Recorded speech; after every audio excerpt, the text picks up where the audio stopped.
Hey y'all, this is Mo. And I'm Joy. We are lifelong friends who met in kindergarten and reconnected in Catholic school when we were 12. We are Christian women who enjoy travel, making art, cooking, baking, reading, and gardening. We do our very best to practice holistic health, and we love America. So pull up a chair and grab a hot tea, coffee, or chai latte and enjoy the show.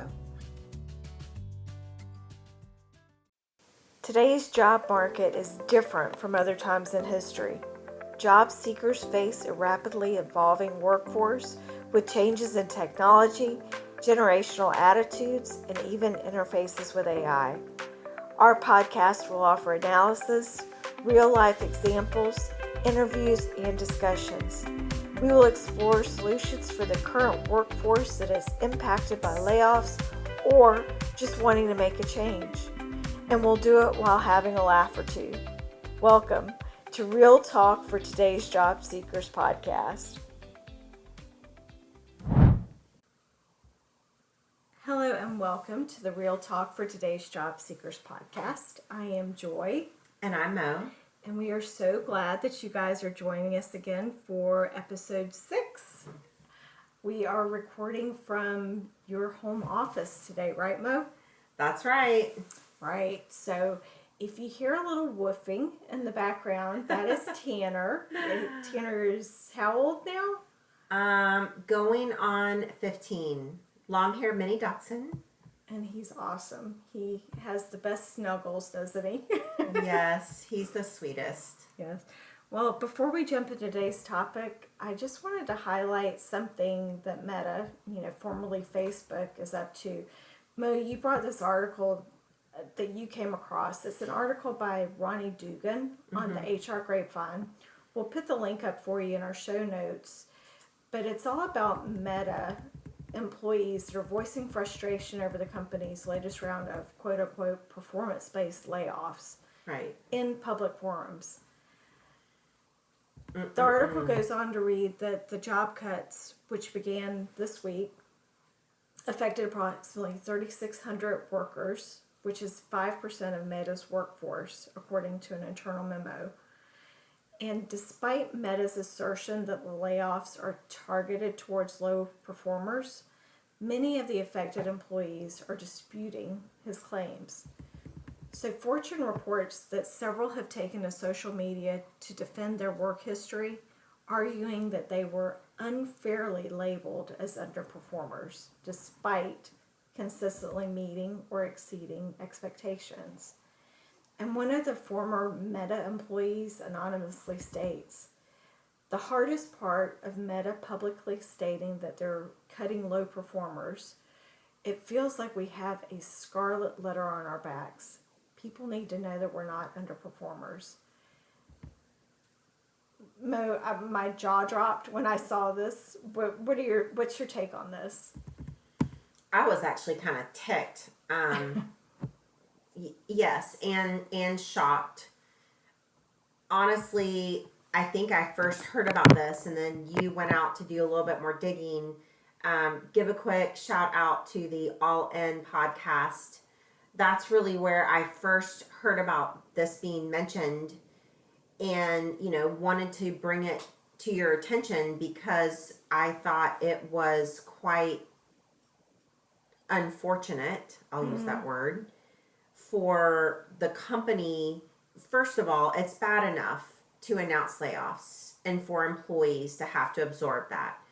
We talked a little bit about that in previous episodes, since you and I have both been laid off in the past and had those experiences, right? But to take it to that second level of saying that, oh, not only are we cutting people, we are cutting low performers, which will automatically put a not so great light on the employees who presumably will be re-entering the workforce. Right. I'll note, just for, I guess, devil's advocate, I thought it was encouraging when I was listening to it on the All In podcast that they noted it's important to realize the people that made it to Meta in the first place, Joy, are kind of cream of the crop people anyway. So he did not necessarily believe that it would be a total loss for Gotcha. them reentering. So I guess that remains to be seen. This actually happened, I don't know, like maybe a month or so back at the time of our recording at this point. Right, right. And I just feel like it's another kick in the teeth from another big company. Yes. And they should knock it off immediately. Yeah, that's not nice. I mean, I think you and I can both attest to the fact that a lot of times, and it does depend upon your role in a company, right?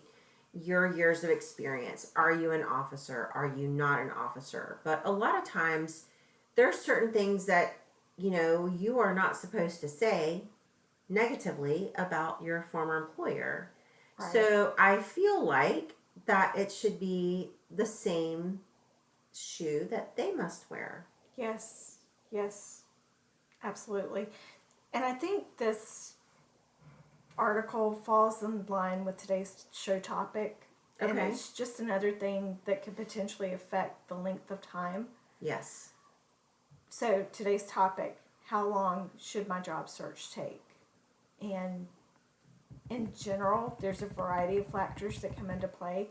Let me just read through some of these and we'll discuss them. Okay. So one is salary expectations, years of experience, the current market conditions or economy, AI impacts like we talked about in episode 3, ghost job postings like we talked about in episode 5, which was a great episode. You guys should definitely go listen to that. Yes. If you've never heard of ghost jobs, very informative. So another thing would be location, and then finally flexibility.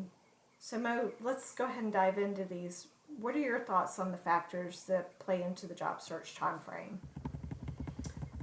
Man, if only we had your old magic 8-ball to tell us the answer to this question. I know those last two factors are topics that we have touched on in previous episodes, but I'm going to start at the top. I remember hearing midway through my career to plan for 1 month of every 10,000 of expected salary. Okay. In terms of how long do you expect your job search to take? Mm-hmm. I actually got curious about that and wanted to know if that was still a benchmark. So I pulled a few people that I know across the board at various levels, right, in different organizations. I only had one person say that they had heard this, and many were not sure. Mm-hmm. Joy, had you heard that? I have not heard that. Okay, interesting. So because of that feedback, I wanted to obviously hit up the internet search engine to see what it had to say. That's so cute that you don't say I Googled it. I love that. Well, there are multiple search engines across the board. Obviously, Yes. Google is the most famous or maybe well known, but I think for both you and I know several of our listeners, we do utilize different search engines. Yes. So let's see some of the things that I saw. The week of 4/25 of this year, wishtv.com reported that LinkedIn's latest workforce confidence survey shows that more than half of U.S. job seekers have been on the hunt for 6 months or longer. Mm-hmm. But workers in certain roles have been searching for just half of that time. Sales professionals looking for a job are most likely to say that they have been searching for 3 months or less, followed by program and project managers and researchers. Meanwhile, 2/3 of active job searchers employed in marketing said they've been searching for over 6 months already. So you can kind of see there it could be possible that some of these particular job roles are putting a spin to make it seem maybe more favorable to them, what their job search is. Well, and like within sales, I would think turnover would be higher. I don't know so much with program and project managers, but that's interesting Right? to add that to the equation. Yeah. So the other thing that was pretty crazy to me was I came across a November 2024 from workatdaily.com. Mm-hmm. And they noted that a recent study by Pathrise reveals that the average job seeker submits 294 applications before landing a role. Mm-hmm. And we've heard those numbers before. We've heard 300. We've heard 500. We've heard that. We absolutely, I mean, you and I were kind of sharing the individual real life cases that we have found, particularly on LinkedIn, from people. But to me, it just blows my mind. I mean, I think I can honestly say, and I would assume the same for you, Joy, I don't know that I've applied for 294 jobs my entire life. No, not at all. Much less than the span of whatever, right? Like, I think the last time we actually talked about it, based off the top of my memory, to date, since December, I have applied for 53 jobs, and I thought that that was ridiculous. Right. So, assuming it takes about an hour to research and apply to each position, this translates to 294 hours spent on applications alone. Let's break it down. If you spend 10 hours per week on your job search, it will take roughly 7.5 months to find a job. Spending 20 hours per week shortens that to 3.7 months.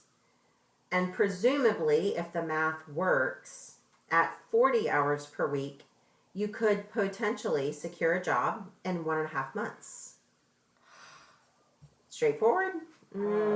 Not quite. This traditional approach is obviously fundamentally flawed, which is kind of how we landed at deciding to do this podcast. Right. It relies heavily on online applications where acceptance rates are very, very low. I myself have been able to talk about that in my experience. Finally, on Indeed.com, found an article from last year. However, I noted that it was updated in January of this year, and it said, while the time it takes to secure a job varies based on several factors, the U.S. unemployment data from the U.S. Bureau of Labor Statistics shows that the median unemployment duration in July was about 20.5 weeks, which equates to roughly 5 months.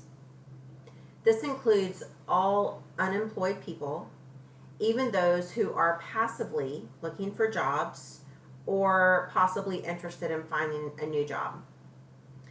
Joy, have you had a general thought about how long it should take to find a job, considering our journey of this podcast and my experience and your feedback that you've gotten from all of your former network?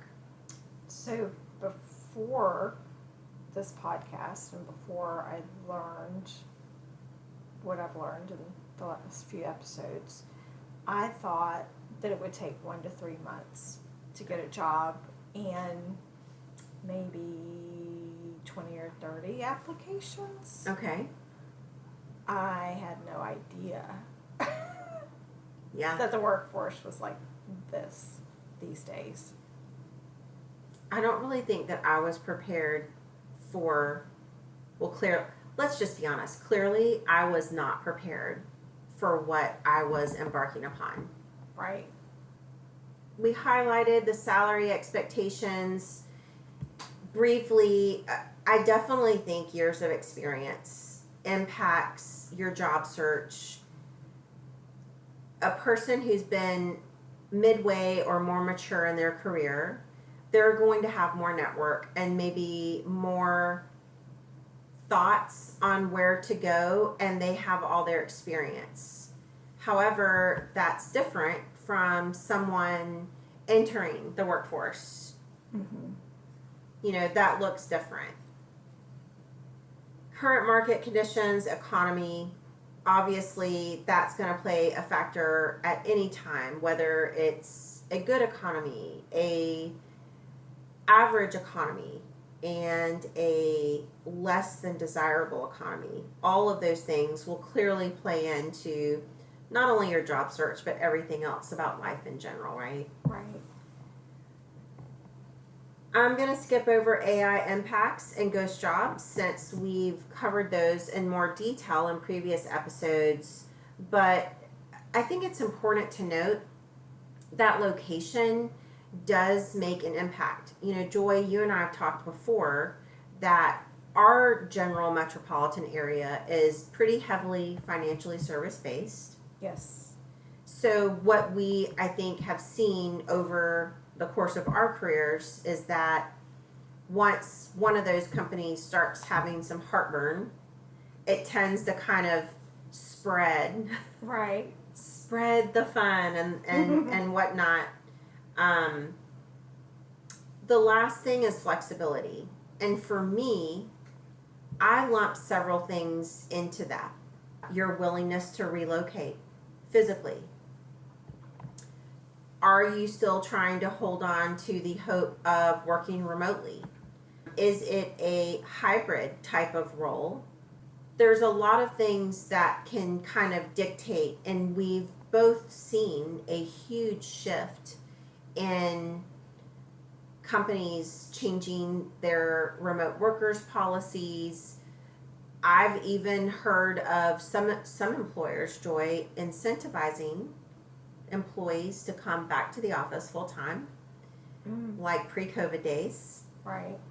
And on the other hand, I've actually become aware of some companies, I'm going to call it a soft penalization, and kind of noting that employees who don't want to come into the office and insist on staying remote may not have access to the same bonus opportunities. Really? Yes. And I found that very interesting. So there's a you could call it, if you're going to go back into the office, right, a financial incentive.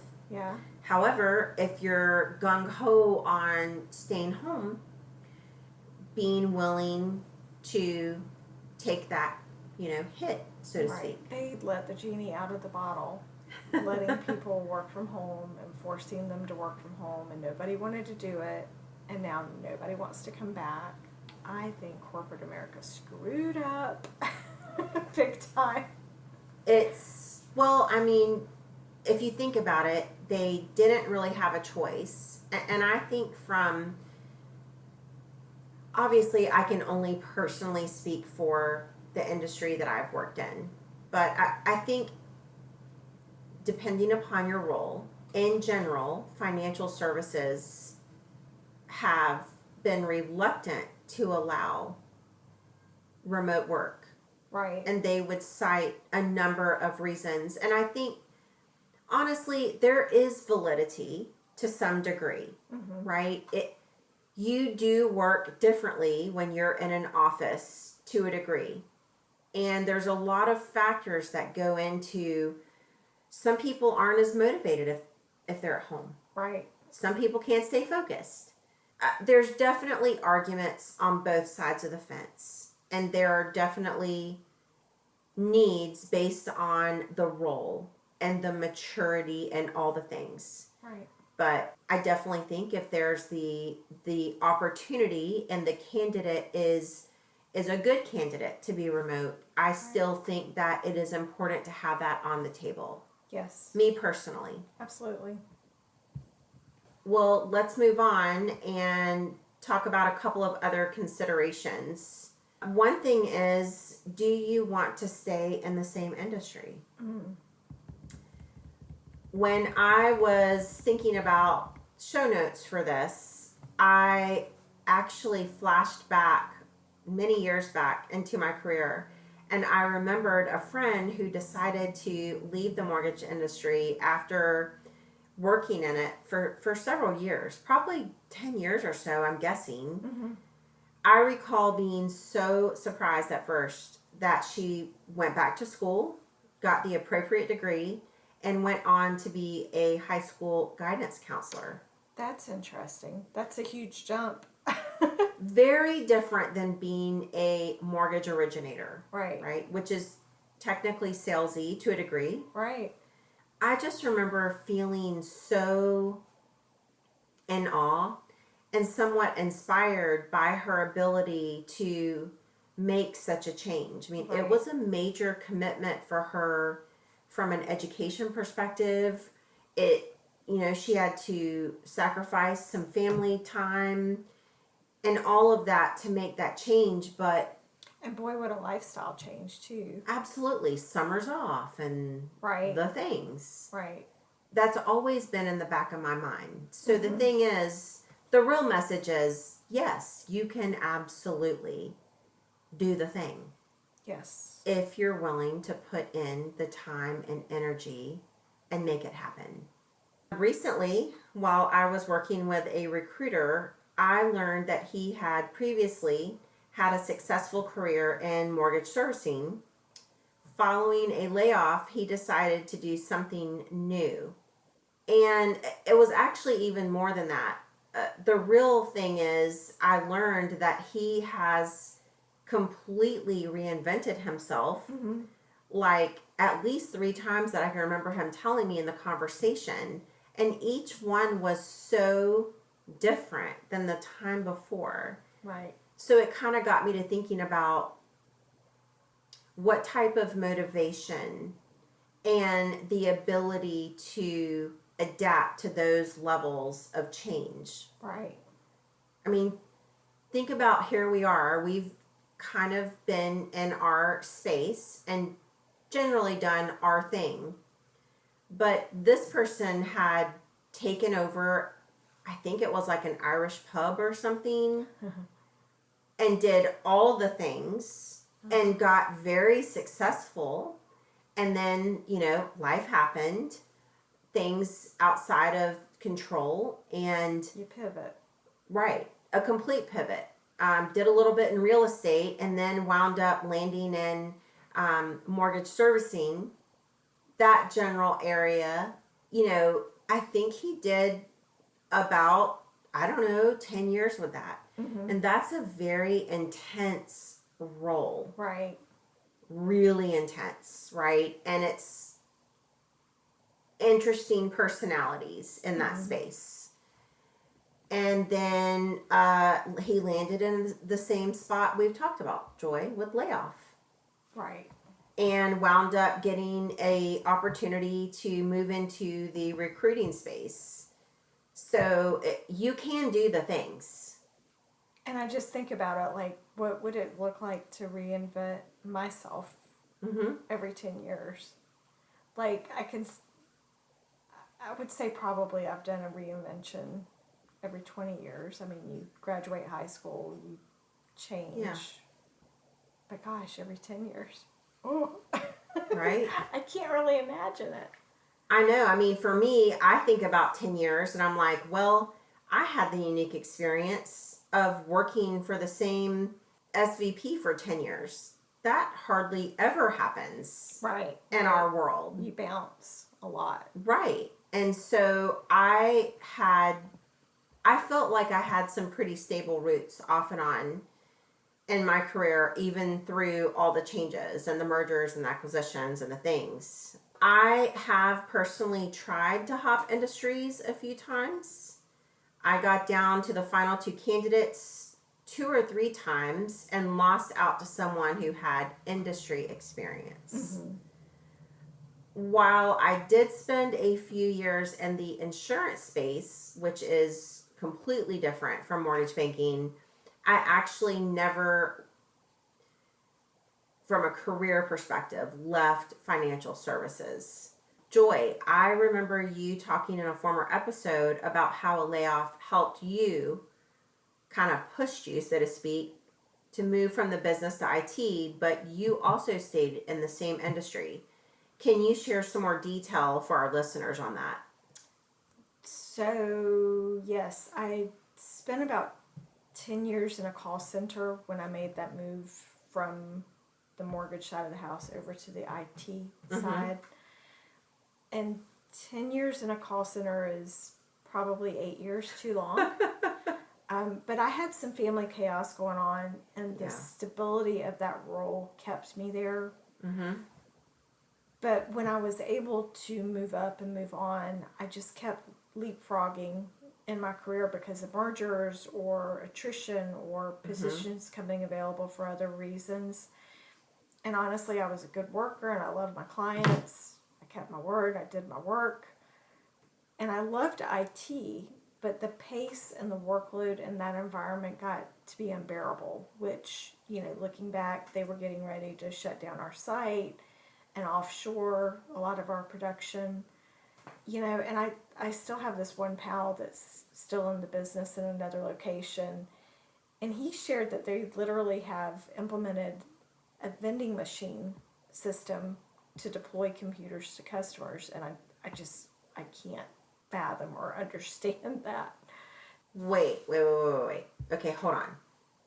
Vending machine to deploy computers. So let's think about this from two different perspectives. I have never heard of this. And since you and I worked for similar companies, organizations, so let's talk the first one. Brand new employee, onboards, they need to get a laptop assigned to them. Are you saying that they wouldn't have an actual person, that they would just hop over to this vending machine and like hit a button or two and bam, there it is? I think so. Oh my, where are the people? They have been laid off. They have been offshored. Oh, so it's just another way that, see, those are a lot of the people over the years that I would befriend. Right. Because you buy coffee for the IT guy. Yes. Yes. You cozy up to him. You absolutely do. And not to be like schmoozy or inauthentic, because I definitely do not believe in that. Right. I mean, I would but build... appreciative and... Right. But I would literally build genuine relationships. I have always loved and valued all of my partners, but especially IT. You know that you're going to have things that you run into, and when you've already got the relationship established, it just makes such a difference. And so the first thing that comes to my mind is this concept literally completely inhibits that ability. Right. So it's another way to isolate and put,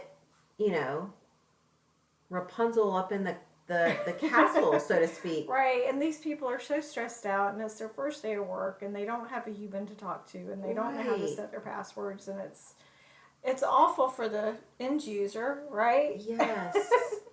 And I get that there has to be a balance, and it's all about the bottom line and the cost margins and all the things, but it's like, I still say you just cannot replace the human aspect. Right. There has to be some sort of realistic balance. Right. I think it's a net loss. You might not see a bottom line, whatever, but that makes me sad. Yes. Okay, I need to move on from this. That's like a total downer now. Bummer. And it's so funny. I'm not even working. So it's Right.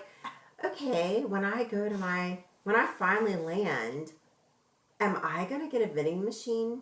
TBD. I will let you know about that. But I have honestly never heard of that. And I'm definitely not going to ask you, what company is that person at? Nope, not going to do it. No name dropping. All right, let's move on to the next consideration.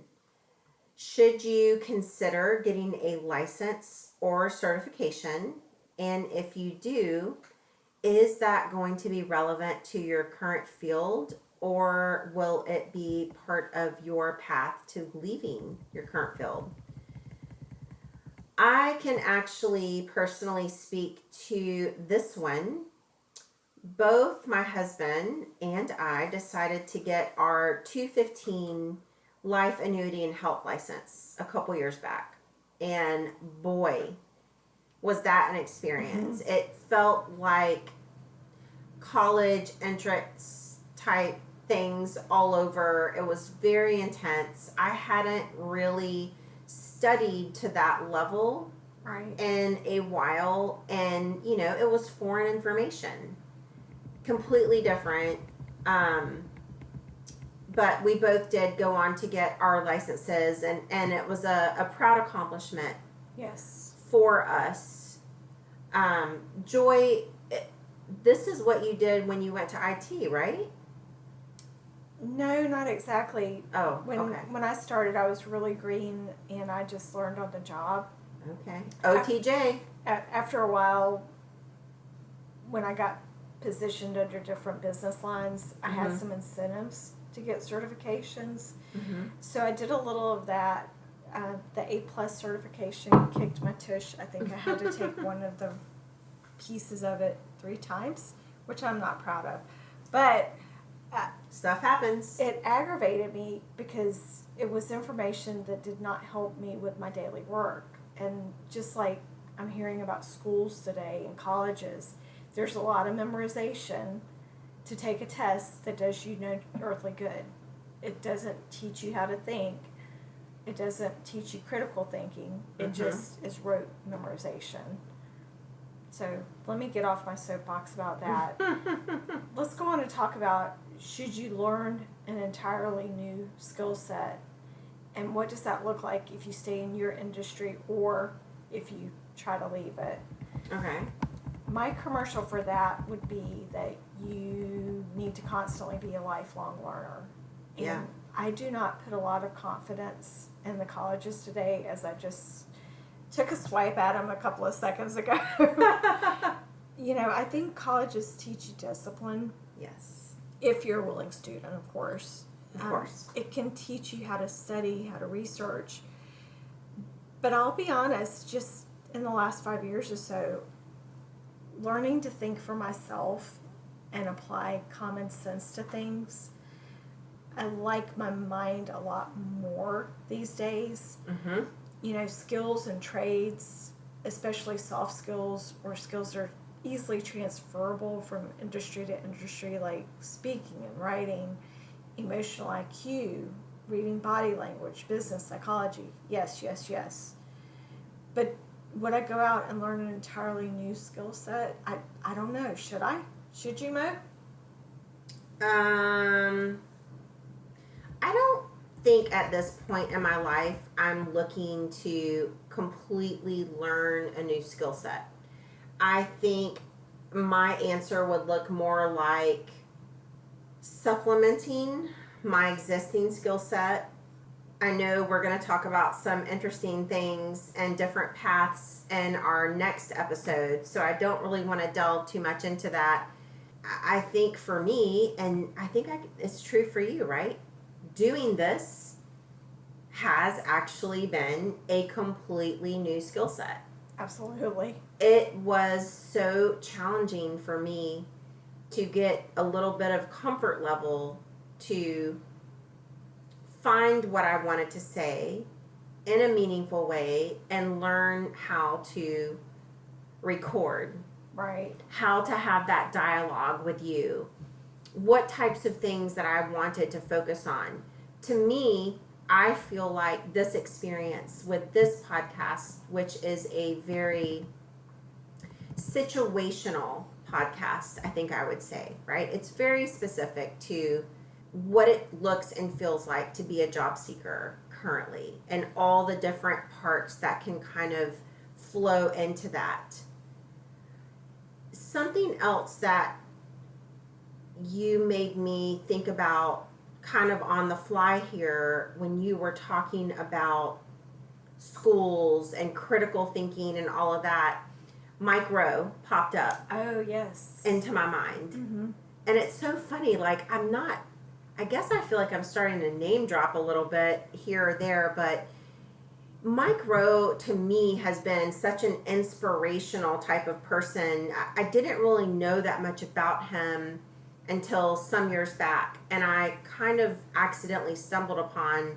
He has a show, I guess you could call it a podcast, right? I think it's the way I heard it. Yes. And he just comes up with like all of these short stories. It feels a little Paul Harvey-esque. Yeah, a little bit. And a lot of them, some of them to me would have a twist. And by the time he got to the end, I'd be like, oh, Right. I get it. But I didn't see where he was going. So I used to listen because his episodes wouldn't be particularly long. But he just has he is a storyteller. Yes. I am not. I'm like anti-storyteller. But I was so interested because every topic would be so unique. And plus I love the fact that he loves his mom. He's always giving his mom shout outs, right? And that was endearing. Yes. But to kind of come a little bit more forward, I saw something not too long ago about all of his efforts that he has been personally pouring time, energy, money into trying to revive the trades. Yes. We need our trades. We need our tradesmen. Absolutely. And I think he's even developed a scholarship. I don't really know how that works. The other thing that I love is that I've never seen it, but apparently he's got some sort of show. I think it's called Dirty Jobs or something, and it might highlight different maybe skill sets or jobs that people do that maybe aren't sexy or actually not even close to. Right. But I'm assuming he's highlighting the importance Absolutely. of the work. I feel bad. I'm not really a TV watcher. Right. So. And I don't have cable, but I have seen Dirty Jobs a couple of times before. And So am I guessing right? yes. Excellent. I remember the one about interviewing the pig farmer. Okay. And what a dirty job. Ooh. But somebody's got to do it. Like the name of this new podcast, somebody has to do it. Yeah, it's really important. And here I go again. But I have to give credit where credit's due. It's funny, I was at the gym this morning and I used to like jam out to my tunes because I'm, as you know, longtime music lover. Loves the music. But you have made me be more interested and I don't even know if you realize that you did it, but you challenged me a couple months ago when you even said it a few minutes ago. You need to be a lifelong learner.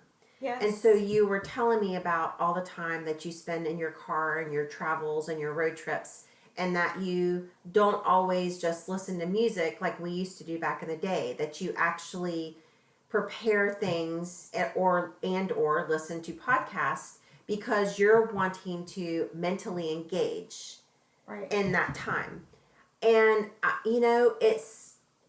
I think it kind of gave me a little bit of a nudge because I'm finding myself at the gym now and I'm freaking listening to All In podcasts and I'm like, oh my goodness. But, what you said left a mark and it's important to have those people that inspire you to maybe reconsider how you're spending your time. Right. What I've always done is what I've always done. But Correct. Wait a minute. Do I have to always do what I've always done?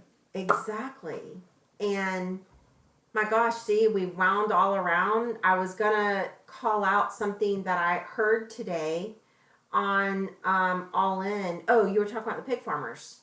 So they have been doing some interviews and whatnot recently with different cabinet positions or people in the government. And yes, that reminds me of pig farmers.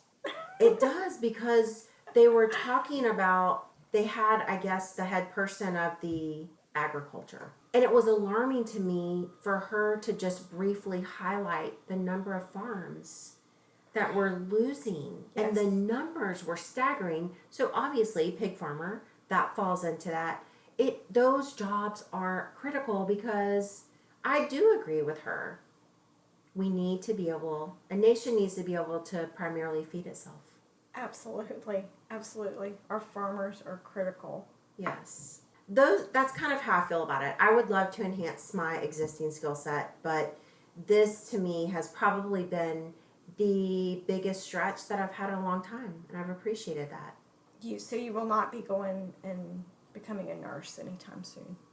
Absolutely not. That is way beyond my comfort level. I have had to deal with things with my family from time to time, but I will leave that type of work to my sister. Shout out to Crystal. Crystal loves to send me gross things because she knows that I tend to be squeamish. Shout out to Kelly. Yes. We appreciate and love the work that you do, but we are not going to be doing actually all the sisters, right? Oh, yeah. Crystal, Kelly, Tracy. Shout out, Tracy. And, most of my family is first responder or health. I am the lone ranger in financial services. Keeping it clean over there. Keeping it clean. Well, this has been a great episode. For our next episode, we are going to be talking about... Dun, dun, dun. Can I reinvent myself and start over? Thank you. I could not get to the page quick enough. Can I reinvent myself and start over? Yes. Sorry about that, guys. We are so appreciative that you guys have listened to today's podcast. Tanner, you have been such a good boy over there. Thank you for not waking up. Aw, Tan. Sweet Tanner. Thank you guys again for listening, and we will see you on episode 7. See you then. Bye, guys.